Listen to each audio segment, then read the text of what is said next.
What if I told you that the most luxurious car brand in the world was created by a man who had to start working at just 9 years old?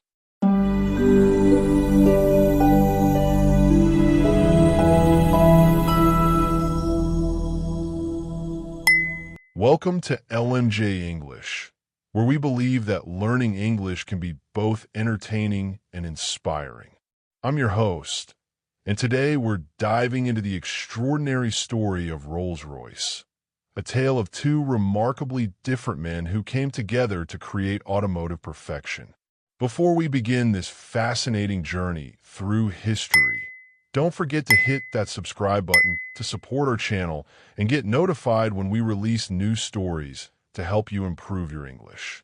Now, let's travel back to 19th century England, where our story begins with a young boy born into poverty who would one day change the automobile industry forever. The legacy of Rolls-Royce. In the world of luxury automobiles, few names command as much respect and admiration as Rolls-Royce. These magnificent machines represent the pinnacle of engineering excellence, craftsmanship, and luxury. They glide silently through streets like majestic ships, turning heads and evoking whispers of awe wherever they go. For over a century, the spirit of ecstasy hood ornament has symbolized not just a mode of transportation, but an achievement, a testament to human ingenuity and the relentless pursuit of perfection. Yet behind this global icon lies an unlikely story of two extraordinarily different men.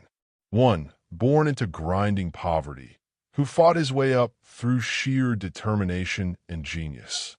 The other, a privileged aristocrat with a passion for speed and innovation.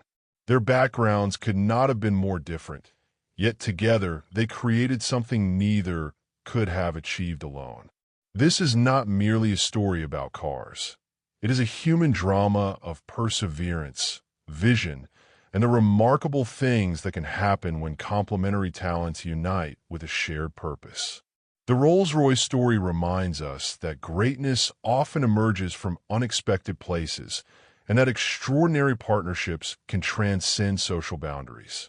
As we explore this remarkable journey, we'll witness how the combination of engineering brilliance, marketing savvy, and unwavering standards created not just a company, but a global benchmark for excellence that endures to this day. Henry Royce, from poverty to genius. In 1863, in the small village of Walton, England, Frederick Henry Royce entered the world as the youngest of 5 children. His father, James Royce, operated a flour mill, continuing a family tradition. But unlike his forebears, James lacked business acumen.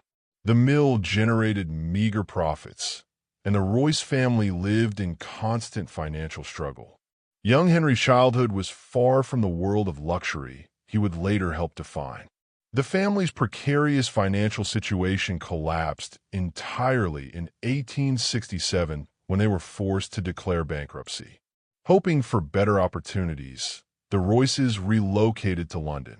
By this time, Henry was barely 4 years old, yet his contribution to the family's survival had already begun. He found work as a bird scarer on a local farm, earning 6 pence a week, a child laborer before he could even properly read. Tragedy struck again in 1872 when Henry's father passed away. At just 9 years old, Henry took on more responsibility, selling newspapers and delivering telegrams to help support his mother and siblings. These early experiences of hardship and necessity forged in him a character of determination and self-reliance that would serve him throughout his life. Despite his circumstances, Henry possessed a keen mind and natural curiosity about how things worked. By 15, he had completed only 1 year of formal schooling, but his education was far from over. Through the financial assistance of an aunt, he secured an apprenticeship with the Great Northern Railway Works.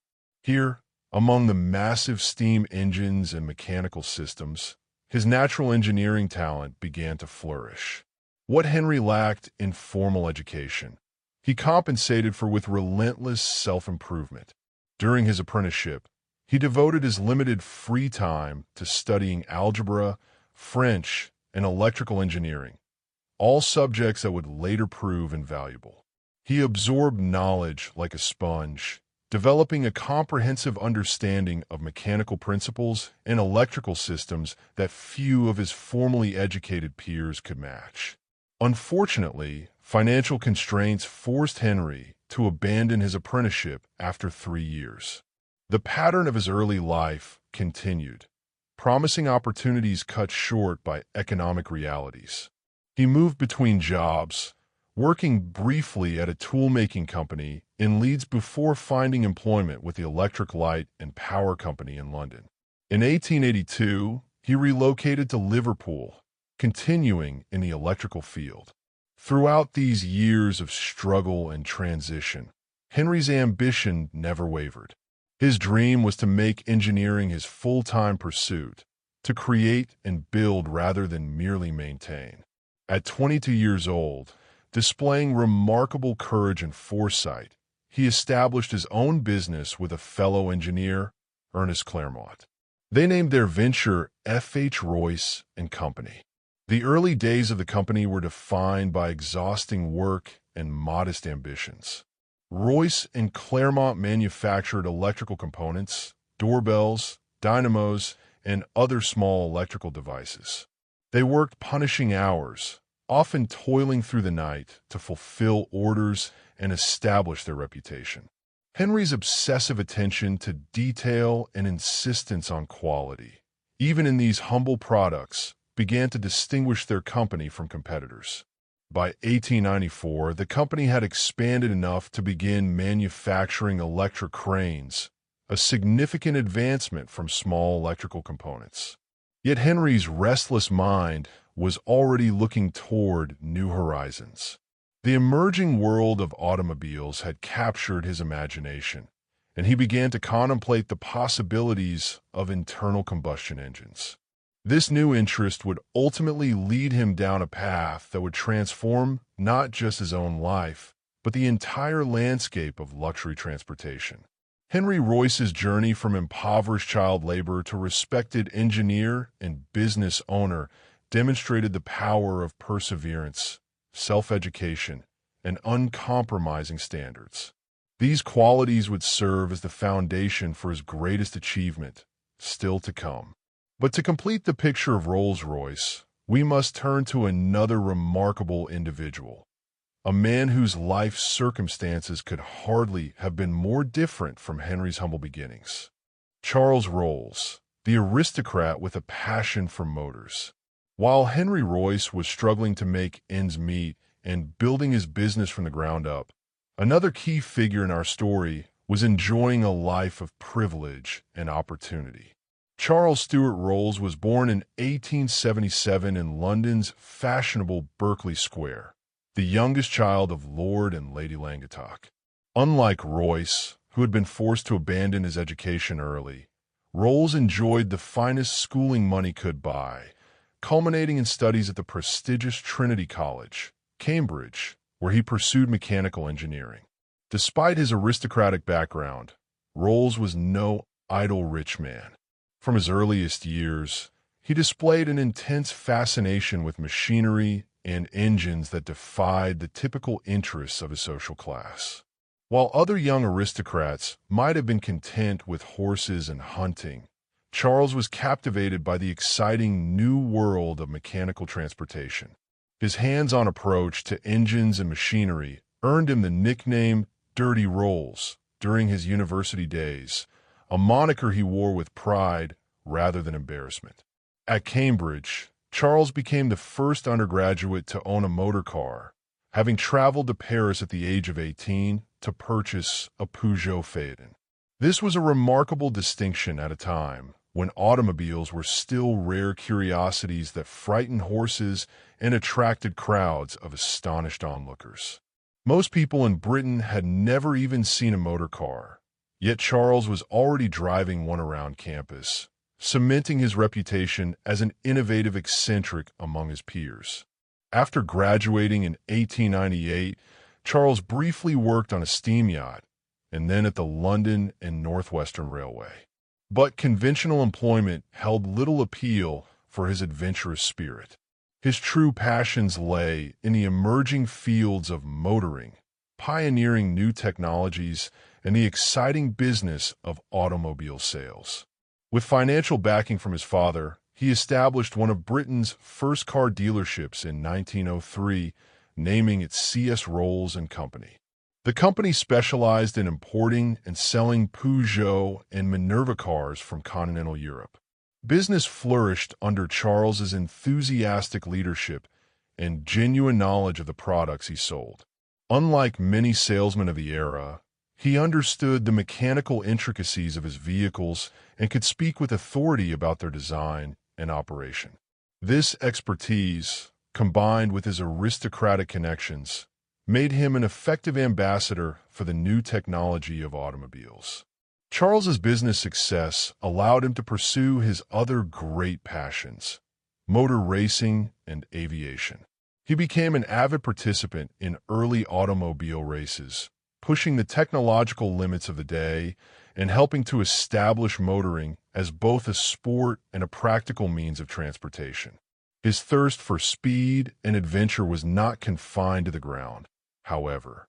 Like many forward-thinking men of his era, he recognized that the future of transportation might lie not just on roads, but in the skies. Aviation captured Charles's imagination just as powerfully as automobiles had. He embraced ballooning first, making over 170 balloon ascents and winning the Gordon Bennett Gold Medal in 1903 for the longest single flight time. But it was powered flight that truly represented the cutting edge of technology, and Charles would not be left behind in this new frontier.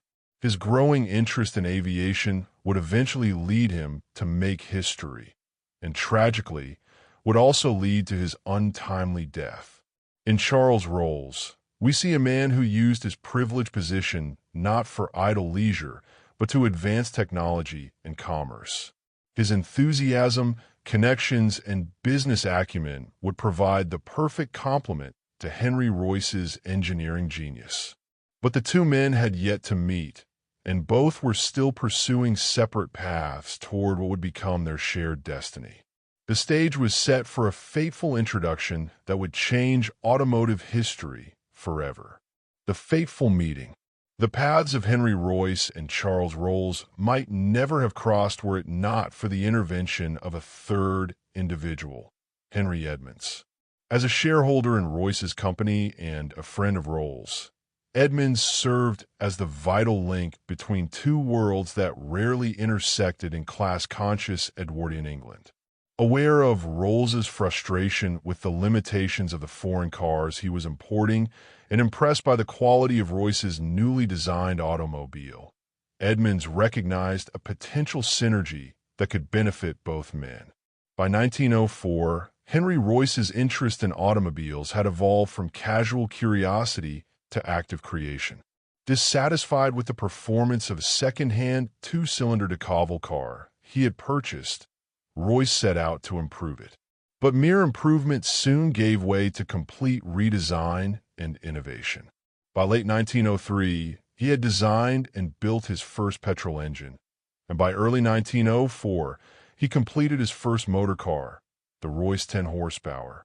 True to his character, Royce was not content with building just one car.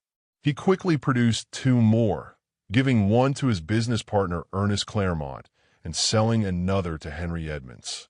It was this third car that would become the catalyst for one of the most important partnerships in automotive history. On May 4th, 1904, at the Midland Hotel in Manchester, Henry Edmunds arranged a meeting between Charles Rolls and Henry Royce. The encounter brought together two men from dramatically different backgrounds, separated by age, education, and social class.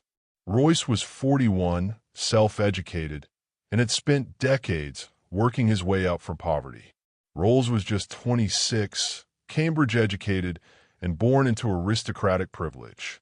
In Edwardian England, Such men typically occupied entirely separate spheres. Yet within minutes of seeing Royce's two-cylinder vehicle, Rolls knew he had found something special.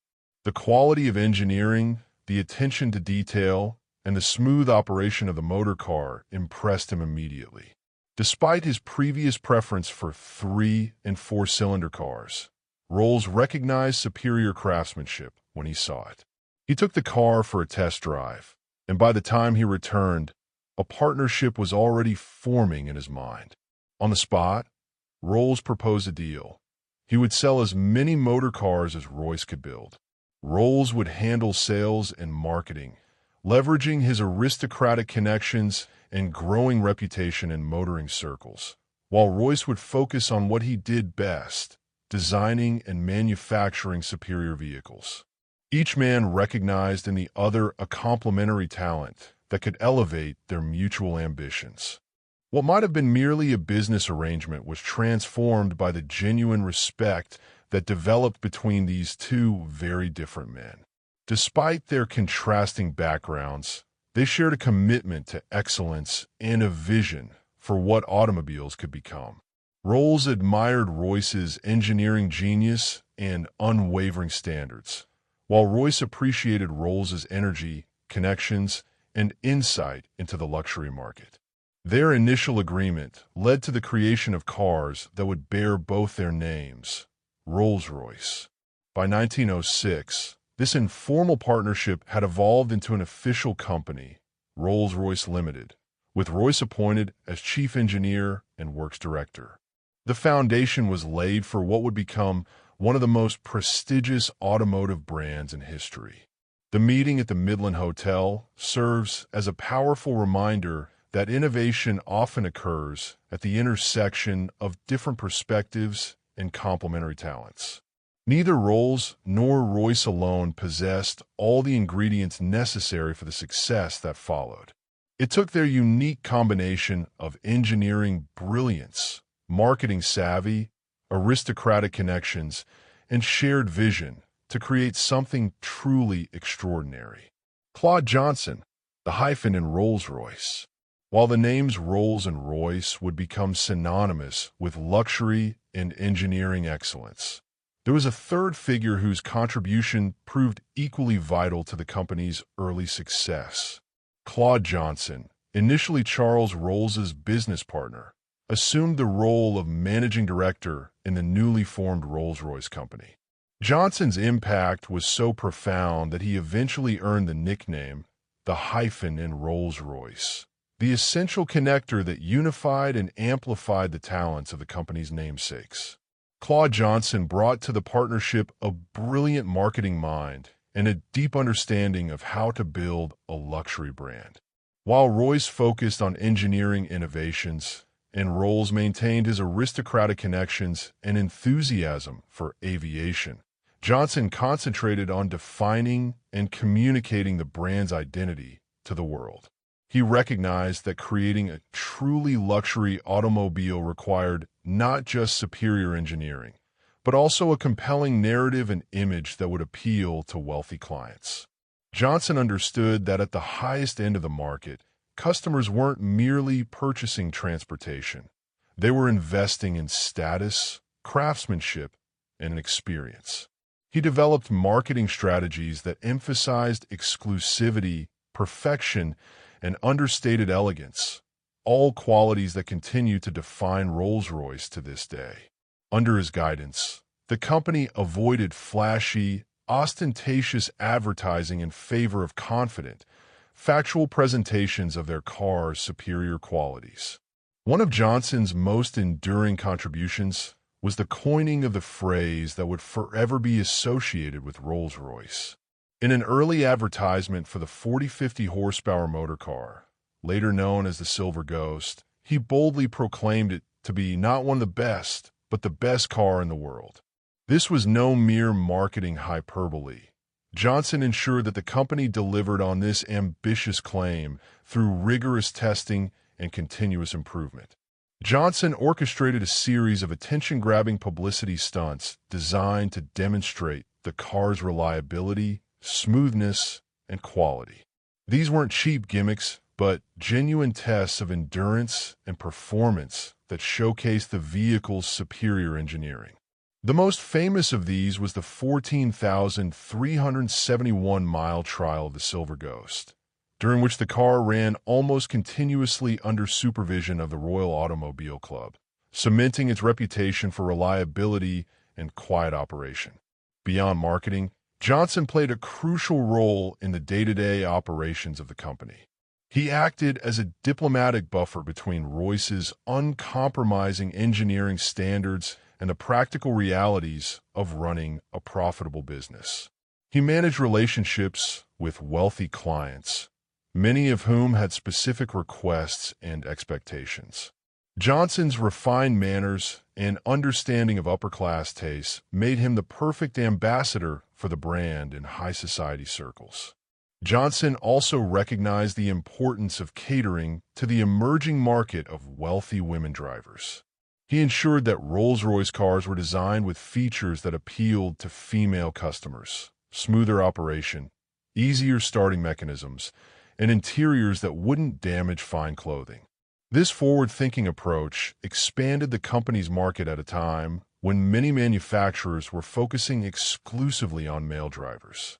While Rolls provided the aristocratic connections and Royce the engineering genius, it was Johnson who created the cohesive vision that united these elements into a singular brand identity. His understanding of luxury marketing was decades ahead of his time, establishing principles that would influence not just the automotive industry, but the entire luxury goods sector. By the time of Charles Rolls's untimely death in 1910, Johnson had become indispensable to the company's operations and future direction. As Royce's health began to decline in later years, Johnson's role became even more crucial in maintaining the company's standards and direction. Through his tireless work, the hyphen in Rolls-Royce became as important as the names it connected, ensuring that the whole was greater than the sum of its already impressive parts. The Silver Ghost, defining luxury.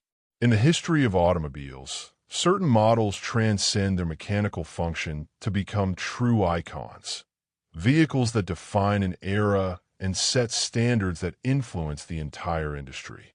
For Rolls-Royce, that defining creation was the Silver Ghost, a car so exceptional that it earned the title the best car in the world, not through marketing hyperbole, but through genuine engineering excellence and unparalleled refinement. The story of the Silver Ghost begins in 1906, when Henry Royce designed a new six-cylinder engine that would power the company's flagship 40/50th horsepower model. The specific vehicle that would earn the Silver Ghost name was the 13th 40/50th chassis, completed in 1907.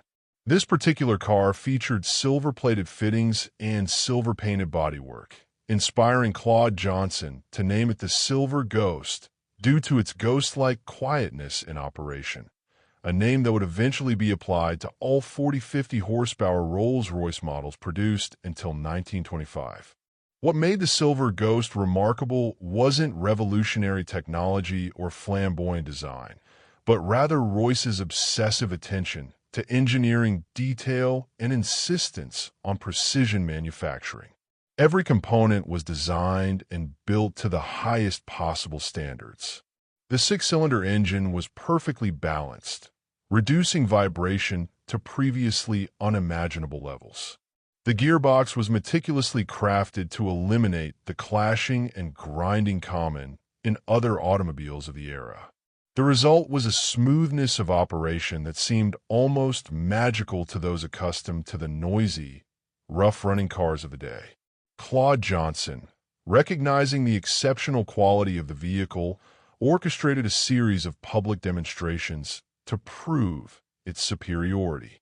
The most famous of these was the 1907 trial, in which the original Silver Ghost drove continuously between London and Glasgow 27 times, a total distance of 14,371 miles.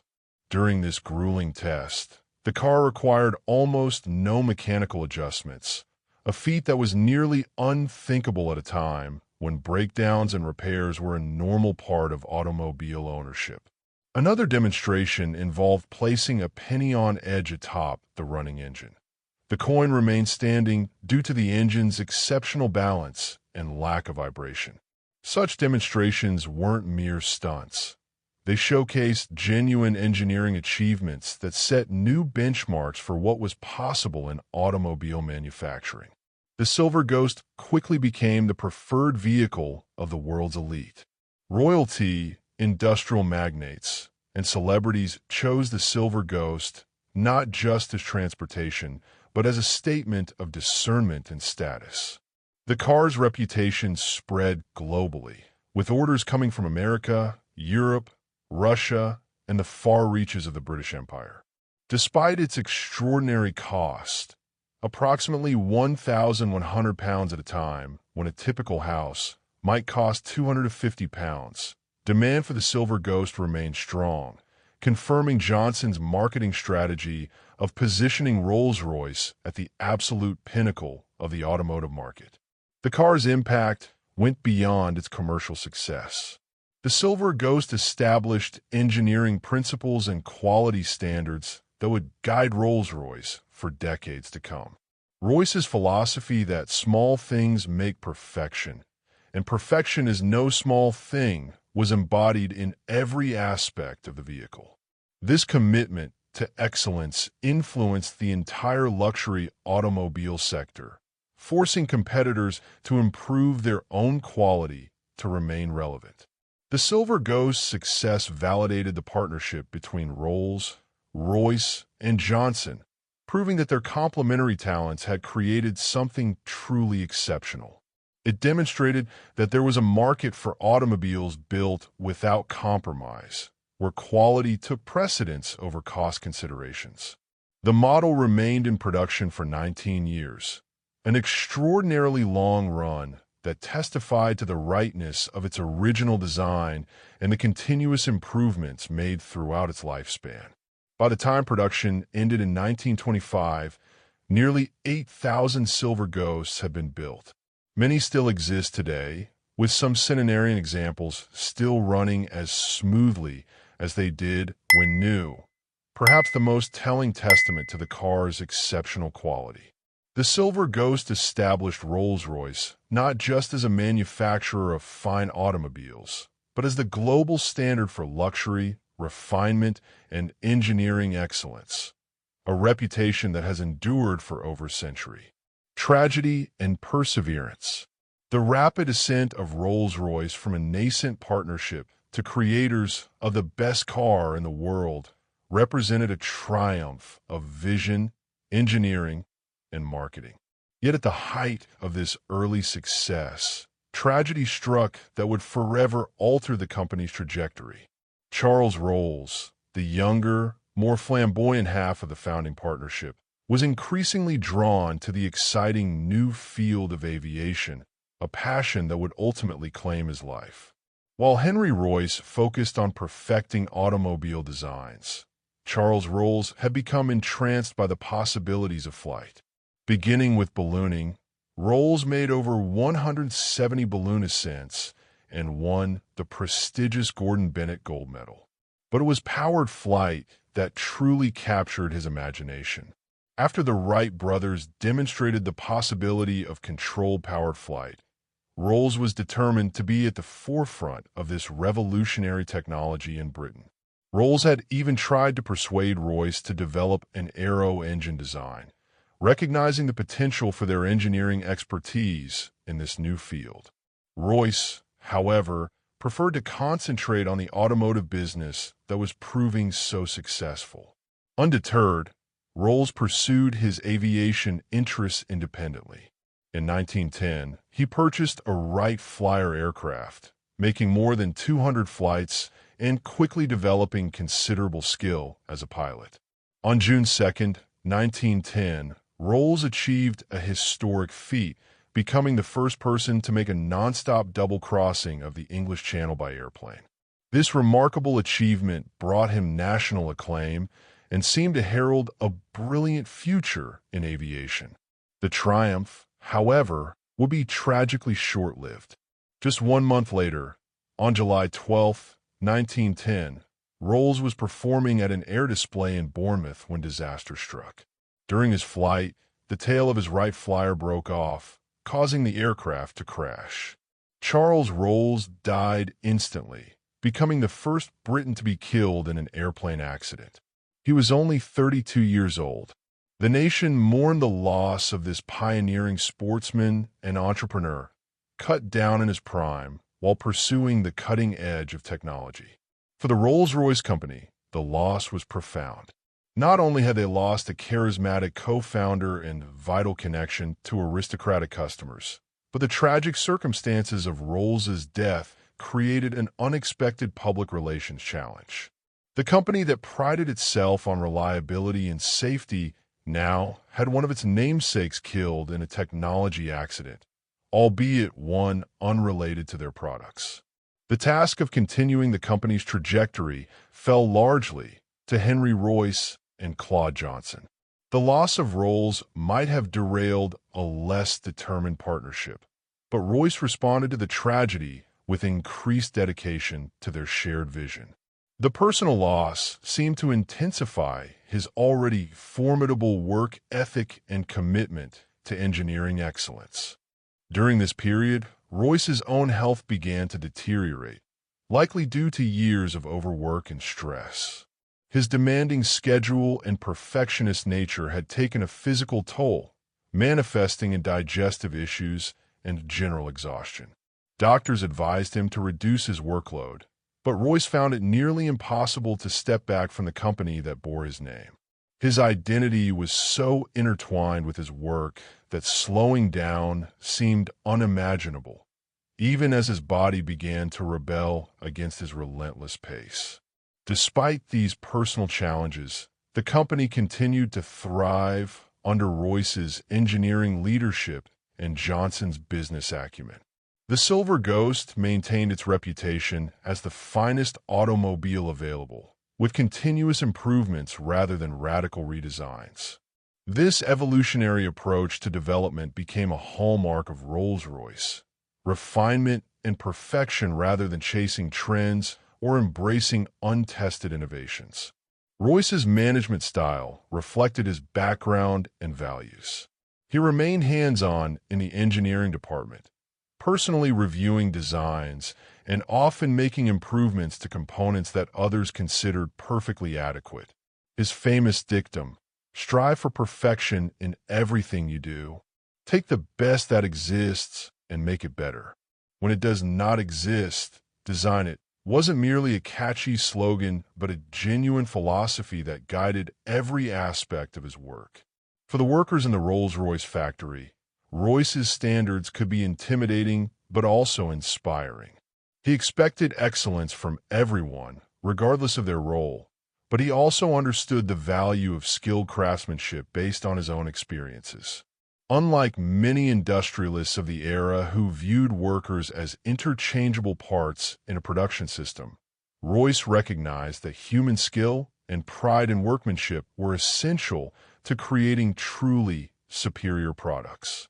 As Royce's health continued to decline, he was forced to make concessions to his condition.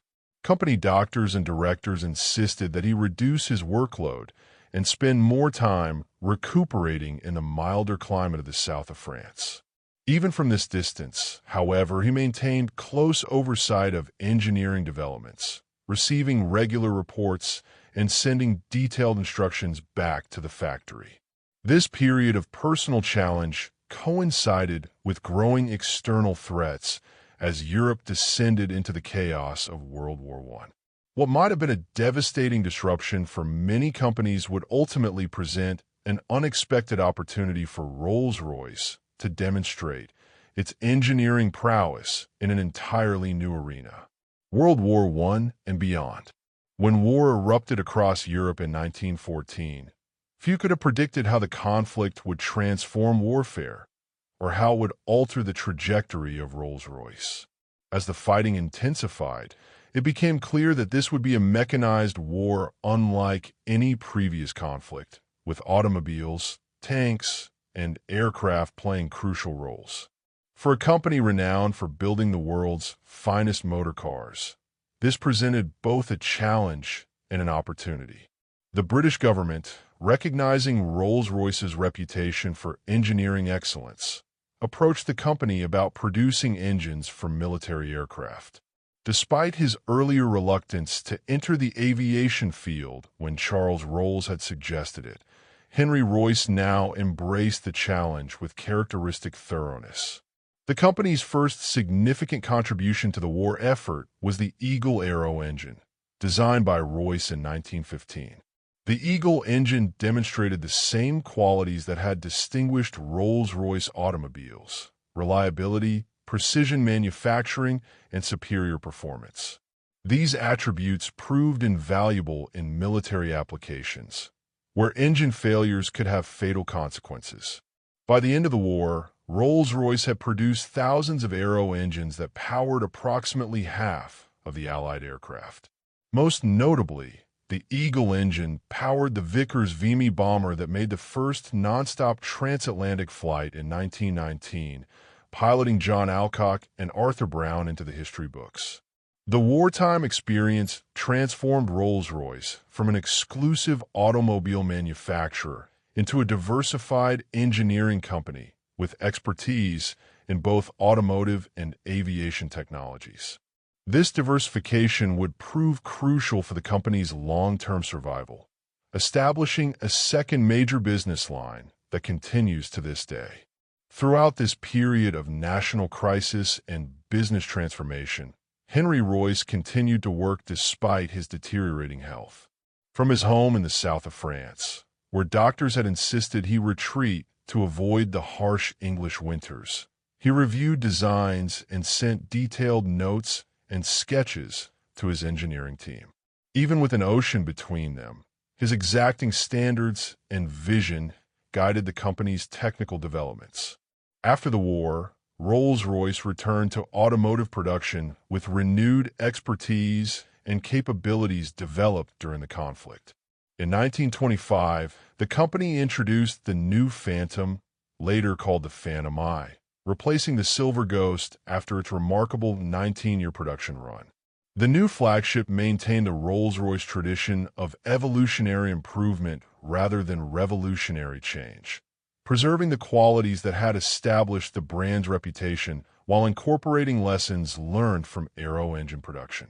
By the late 1920s, Rolls-Royce had secured its position as the preeminent luxury automobile manufacturer in the world. The company expanded its operations, acquiring Bentley Motors in 1931 when that respected sporting marque faced financial difficulties. This acquisition brought another prestigious British automobile brand under the Rolls-Royce umbrella, allowing the company to address different segments of the luxury market. Throughout these developments, Henry Royce remained the guiding engineering force behind the company, though increasingly from a distance due to his health. He continued working until the very end of his life, maintaining his extraordinary standards and vision. In April 1933, Royce's health finally failed him completely. He died at the age of 70, having spent his final years as a semi-invalid, but never relinquishing his passion for engineering excellence. The circumstances of his death spoke volumes about his character and lifelong dedication. His final sketch was made from his deathbed just hours before he passed away, a design for an adjustable shock absorber. Until his final breath, Henry Royce remained committed to improving and perfecting his creations. Upon his death, the company faced the challenge of continuing without its engineering visionary. Yet Royce's influence was so deeply embedded in the company's culture and processes that his philosophy continued to guide Rolls-Royce long after his passing. The standards he established, the insistence on the finest materials, precise manufacturing, and uncompromising quality, became institutionalized as the Rolls-Royce way.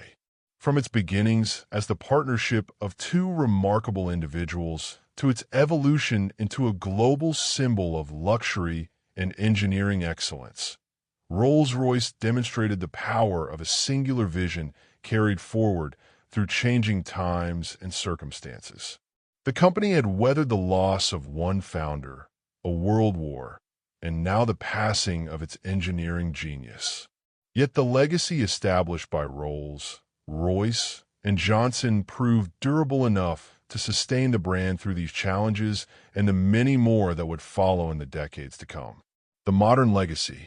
The story of Rolls-Royce did not end with the passing of its founders. If anything, their legacy grew stronger as the company they created continued to evolve through the remainder of the 20th century and into the 21st. Through economic depressions, another world war, nationalization, corporate restructurings, and changing ownership, the core values established by Royce, Rolls, and Johnson endured, continuing to define what it means to create the best car in the world.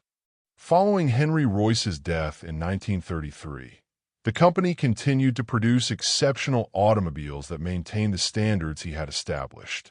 The Phantom III, introduced in 1936, featured the company's first V12 engine, demonstrating that innovation remained a priority even after the founding engineer's passing. During World War II, Rolls-Royce once again contributed significantly to Britain's military efforts, with its Merlin Arrow engine powering iconic aircraft, including the Supermarine Spitfire and the Hawker Hurricane. The post-war decades brought new challenges as Britain's economic position shifted and traditional luxury markets evolved. Rolls-Royce adapted by expanding its international presence, particularly in the United States, where wealthy Americans embraced the brand as the ultimate symbol of success. The Silver Cloud, introduced in 1955, and the Silver Shadow, which followed in 1965, updated the Rolls-Royce aesthetic for the modern era while maintaining the brand's core values of quality, comfort, and prestige. The company's structure evolved significantly during this period. In 1971, financial difficulties primarily related to the development of the RB2 11-jet engine led to the nationalization of Rolls-Royce. 2 years later, the motor car division was separated and floated as Rolls-Royce Motors, while the aerospace division remained under government ownership as Rolls-Royce Limited. This split marked a significant departure from the unified company that the founders had created. The automobile division changed hands several times in subsequent decades. Vickers acquired Rolls-Royce Motors in 1980, maintaining the brand's British ownership for nearly 2 decades. In 1998, a complex series of transactions resulted in the Rolls-Royce automobile brand being acquired by BMW, while Volkswagen Group purchased the Bentley brand and the historic Crewe factory where both marques had been produced. Under BMW's stewardship, Rolls-Royce motor cars entered a new era of expansion and modernization. A state-of-the-art manufacturing facility was established at Goodwood in West Sussex, England, a location that combined modern production capabilities with a setting that reflected the brand's heritage and exclusivity. The first product of this new era was the Phantom, launched in 2003, which re-established Rolls-Royce at the absolute pinnacle of luxury motoring. In the decades since, the Rolls-Royce lineup has expanded to include the Ghost, Wraith, Dawn, and Cullinan models, each targeting slightly different segments of the ultra-luxury market, but all embodying the brand's core values. The introduction of the Cullinan in 2018 marked Rolls-Royce's first entry into the SUV category, demonstrating the brand's ability to evolve with changing market preferences while maintaining its distinctive character. Throughout these changes in structure and ownership, the essence of what makes a Rolls-Royce special has remained remarkably consistent with the vision of its founders. Each vehicle is still handcrafted with exceptional attention to detail. The Spirit of Ecstasy hood ornament, introduced in 1911, continues to adorn every Rolls-Royce, providing a physical link to the company's heritage. The emphasis on whisper-quiet operation, sumptuous comfort, and understated elegance that defined the original silver Ghost remains evident in today's models. The company has embraced new technologies and manufacturing techniques, but always in service of the founding principles rather than as a replacement for them. Modern Rolls-Royce automobiles incorporate advanced electronics, alternative materials, and digital interfaces, but these innovations are integrated in ways that enhance rather than detract from the traditional luxury experience. This balance between heritage and innovation reflects Henry Royce's own approach, not rejecting the new, but ensuring that any change represents genuine improvement. Perhaps most significantly, the ethos established by the founders continues to permeate the company's culture. Torsten Müller-Otvos, CEO since 2010, has emphasized the importance of maintaining the brand's exclusivity and uncompromising standards. The company still operates on Henry Royce's principle that one should take the best that exists and make it better, a philosophy that has guided over a century of development. Today, Rolls-Royce Motor Cars stands as one of the most successful luxury brands in the world, with more than 130 dealerships across 40 countries. Its vehicles command prices starting well into six figures, with bespoke commissions often reaching several $million. The company's customer base has evolved to include not just traditional aristocracy and old money, but entrepreneurs, entertainers, athletes, and others who have achieved exceptional success in their fields. This evolution of clientele reflects a broader truth about the Rolls-Royce legacy. What began as the vision of two very different men has transcended its founders to become a global symbol of achievement and excellence. The Spirit of Ecstasy now represents not just a car company, but an ideal, the proposition that some things should be created without compromise, that craftsmanship and quality matter, and that the pursuit of perfection is a worthy goal in itself. In this way, the true legacy of Rolls and Royce extends far beyond the automobiles that bear their names. It lies in their demonstration that extraordinary things can happen when different talents and perspectives unite around a shared commitment to excellence. Their story reminds us that true luxury is not about ostentation, but about the uncompromising pursuit of quality in every detail. A principle as relevant today as it was when they first met in that Manchester hotel more than a century ago. Lessons from the Rolls-Royce story. The tale of Rolls-Royce offers more than just a fascinating chapter in automotive history. It provides enduring lessons about vision, partnership, and the relentless pursuit of excellence that transcend time and industry. At its heart, this is a human story about what becomes possible when complementary talents unite with shared purpose and uncompromising standards. Perhaps the most striking aspect of the Rolls-Royce story is the unlikely partnership at its core. Henry Royce and Charles Rolls represented opposite ends of the British social spectrum. One a self-educated engineer who had climbed from poverty through sheer determination. The other an aristocratic adventurer with the finest education and social connections. In class-conscious Edwardian England, such men would typically have had little occasion to interact, let alone form a business partnership. Yet their collaboration demonstrates the power of recognizing value across social boundaries. Rolls saw in Royce not a man of humble origins, but a brilliant engineer whose creations outshone those of more established manufacturers. Royce respected Rolls not merely for his social position, but for his genuine enthusiasm and knowledge of automobiles. Their partnership teaches us that innovation often occurs at unexpected intersections, when different perspectives and complementary skills come together. Another lesson lies in the importance of defining and maintaining clear standards. Henry Royce's famous maxim, "Strive for perfection in everything you do. Take the best that exists and make it better. When it does not exist, design it. wasn't merely a catchy slogan, but a genuine philosophy that guided every aspect of the company's operations. This clarity of purpose created a coherent culture where everyone understood what was expected and why. The role of Claude Johnson highlights the importance of effective marketing and brand building in translating excellence into commercial success. Johnson understood that creating the best car in the world wasn't enough.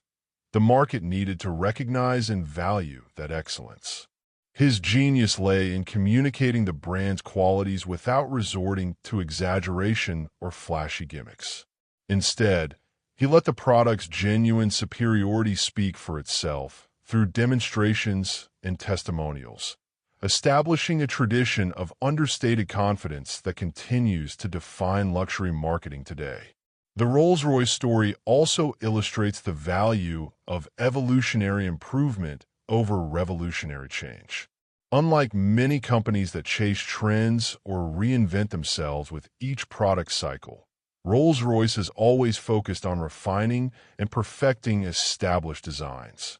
The Silver Ghost remained in production for 19 years, with continuous improvements rather than dramatic redesigns.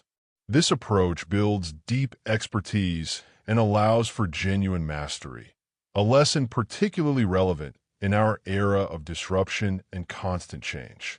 We can also learn from how Rolls-Royce navigated challenges and tragedies. The company weathered the premature death of Charles Rolls, Henry Royce's declining health, 2 world wars, and numerous economic upheavals. Its resilience stemmed not from flexibility and values. Those remained constant, but from applying those values to new challenges and opportunities. When war created demand for aero engines, Rolls-Royce applied its automotive engineering expertise to this new field, maintaining its standards of excellence while expanding its capabilities. For modern businesses, perhaps the most relevant lesson is how Rolls-Royce defined luxury not through ostentation, but through quality, reliability, and attention to detail. The company understood that true luxury is experienced rather than merely displayed. It's about how something performs, feels, and lasts, not just how it looks. This deeper definition of luxury has allowed the brand to remain relevant through changing fashions and social attitudes toward wealth and consumption. Finally, the Rolls-Royce legacy demonstrates the extraordinary long-term value of an uncompromising commitment to quality. While many once famous automobile manufacturers have disappeared or diminished, Rolls-Royce remains the global standard for automotive luxury more than a century after its founding. The initial investment in quality, in terms of materials, engineering time, and manufacturing precision, has generated returns over decades, creating a brand whose value far exceeds the sum of its physical assets. As we reflect on the journey from a Manchester hotel meeting to a global luxury icon, we see that the true achievement of Rolls, Royce, and Johnson wasn't just creating exceptional automobiles. It was establishing a standard of excellence and a philosophy of uncompromising quality that continues to inspire and challenge us today. Their legacy reminds us that when we refuse to accept good enough, when we strive for perfection in everything we do, we create value that endures long after we ourselves are gone. In a world increasingly driven by quarterly results and rapid consumption, the Rolls-Royce story offers a compelling counter-narrative that patience, craftsmanship, and the relentless pursuit of quality create not just superior products but enduring value. It's a lesson as relevant to today's entrepreneurs and creators as it was to 2 very different Englishmen who met by chance and changed automotive history forever. And that brings us to the end of our journey through the remarkable story of Rolls-Royce. From Henry Royce's humble beginnings to the global luxury icon we know today, this tale reminds us that greatness often emerges from unexpected places and partnerships. I hope you've enjoyed improving your English while learning about these extraordinary individuals who defined excellence in automotive engineering. If you found this story inspiring, please hit the like button to help more English learners discover our channel. Share this video with friends who are interested in both improving their English and learning fascinating stories from history. And don't forget to subscribe to LMJ English for more engaging content that makes learning English both enjoyable and meaningful. What historical figure or company would you like to learn about next? Let us know in the comments below. Thank you for joining us today. And remember, like Rolls-Royce, always strive for perfection in everything you do. Key vocabulary list. Luxury, noun, high quality, expensive, and desirable items or experiences that provide great comfort. Example. The Rolls-Royce brand became synonymous with luxury in the automotive world. Engineering, noun, the branch of science and technology concerned with the design, building, and use of engines, machines, and structures. Example. Henry Royce's engineering genius was evident in every car he designed. Craftsmanship, noun, the quality of design and work shown in something made by hand. Artistry. Example. The exceptional craftsmanship of Rolls-Royce vehicles set them apart from other automobiles of the era. Perseverance, noun, persistence in doing something despite difficulty or delay in achieving success. Example. Henry Royce's perseverance through poverty and health challenges was key to his ultimate success. Aristocrat, noun, a member of the aristocracy or upper class, typically having hereditary rank and privileges. Example. Charles Rolls, born into an aristocratic family, had advantages that most people of his time could not imagine. Legacy, noun, something handed down from the past, as from an ancestor or predecessor. Example. The legacy of Rolls-Royce continues to influence luxury automotive design more than a century later. Innovation, noun, the action or process of innovating, a new method, idea, product, etc. Example. Despite their traditional image, innovation was central to Rolls-Royce's success in both automotive and aviation fields. Meticulous, adjective, showing great attention to detail, very careful and precise. Example. Royce's meticulous approach to engineering ensured that every component met his exacting standards. Pinnacle, noun, the most successful or impressive point of something. Example. The Silver Ghost represented the pinnacle of automotive engineering in its time. Reputation, noun, the beliefs or opinions that are generally held about someone or something. Example. Claude Johnson worked tirelessly to build Rolls-Royce's reputation as the best car in the world. Reliability, noun, the quality of being trustworthy or performing consistently well. Example. The reliability of Rolls-Royce engines proved especially valuable during wartime aviation applications. Precision, noun, the quality, condition, or fact of being exact and accurate. Example. The precision manufacturing techniques used by Rolls-Royce set new standards for the automotive industry. Exacting, adjective, extremely demanding or requiring great accuracy or attention to detail. Example. Royce's exacting standards sometimes frustrated his colleagues, but ultimately led to superior products. Visionary, noun, a person with original ideas about what the future will or could be like. Example. Both founders were visionaries who saw possibilities that others missed in their respective fields. Refinement, noun, the process of removing impurities or unwanted elements. Sophistication or elegance. Example. Each new model demonstrated Rolls-Royce's commitment to continuous refinement rather than radical redesign. Endurance, noun, the ability to endure an unpleasant or difficult process or situation without giving way. Example. The 14,371-mile endurance test of the Silver Ghost proved its exceptional reliability. Uncompromising adjective, not willing to make concessions to others, especially by abandoning one's principles. Example, Royce's uncompromising pursuit of quality established the foundation for the company's lasting success. Complementary adjective, combining in such a way as to enhance or emphasize each other's qualities. Example, the complementary talents of Rolls, Royce, and Johnson were essential to the company's early success. Prestigious adjective, inspiring respect and admiration, having high status. Example, Rolls-Royce quickly became the most prestigious automobile brand in the world. Perfection, noun, the condition, state, or quality of being free from all flaws or defects. Example, Henry Royce's famous quote encouraged everyone to strive for perfection in everything you do.